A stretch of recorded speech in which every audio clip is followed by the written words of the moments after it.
किती आहे? आता वय माझं 70च्या आसपास आहे. आता 70च्या आसपास आहे, तुम्ही रिटायर झालाय हो. तरी बी तुम्हाला काम करायची इच्छा आहे हा, तुमची. काम करायची इच्छा आहे.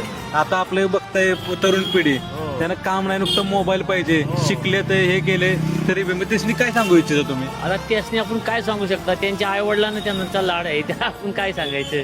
हा, नाही तसं करायला पाहिजे, काय ते उद्योग करायला पाहिजे. आता ह्या वयात नाही केल्यानंतर पुढे आपण काय करणार. हा हा पण बाबा पहिली माणसं खरंच मेहनती होती हो, तर. मेहनती होती. आताची माणसं आहेत का मेहनती? नाही, आता आताची मेहनती नाहीत. आता कुठं भेटेल 2 रुपये फुकाटचं ह्याच्या पाठीमागे लागलेले सगळे. आता सगळ्यांना म्हणजे हे पाहिजे फुकट, म्हणजे लॉटरी, ड्रीम 11 हे ते, त्यातलं त्यांना त्यातलं त्यांना फायदा आहे. त्यासनी काय सांगू शकता आताच्या पिढीला तुम्ही? म्हणजे आपण काय सांगू शकतो त्यांना, आता त्यांचं त्यांना पोट भरायचं कळायला पाहिजे ना, असं आहे ना. आपण काय सांगू शकतो, तर आपण आपल्या पोरांचं आपण सांगू शकतो. माझ्या पोरांना आम्ही दुर्गम भागामध्ये शिकवलं, ते चांगले सुना बी शिकलेल्या भेटल्यात. आता दोन पोरं आहेत, त्यांच्या बायका ते दोघं बी कामाला आहेत.